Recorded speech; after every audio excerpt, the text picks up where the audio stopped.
Friendly Neighborhood Master Alan, and talking about nuance in how we consume villains. So I'm going to talk a little bit about Thrawn and incorporate some of the stuff that happened in the Twitter conversation. But there were sort of groups of people that had wildly different perspectives on Thrawn and how they perceived Thrawn and consumed him and all this stuff. One difference that rose up in perspectives was how metaphorical they perceived certain aspects of the Star Wars story. Because if you consume Star Wars sort of like you're watching a visual history of events, then Thrawn is a war criminal that did some really fucked up stuff. And there is not a single historical figure from our Earth's history that has a list of accomplishments that mirror Thrawn's that anyone would go to bat for. But that's not how everybody interacts with the Empire. Because the Empire is also the most toxic corporate culture that has ever existed.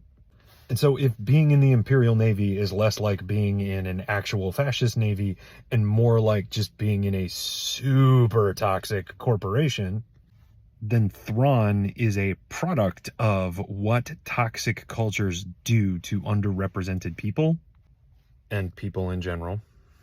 And all the bodies from all of those war crimes are metaphorical bodies rather than historical bodies.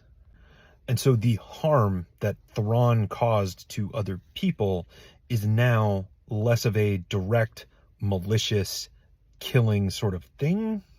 It's more of a crushing rival corporations within a horrific capitalist society. For those of you that have also watched Andor, the conversations around the character Dedra have a lot of elements of this as well.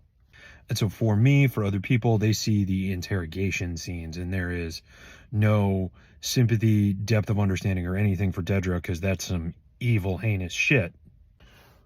But other people watch the woman in a room full of dudes that is having to be twice as good to get half as far, who in like the third opportunity we see her staying up late at the office to like demonstrate her exemplary whatever, chases an Adderall with an extra large coffee and then gets back to work.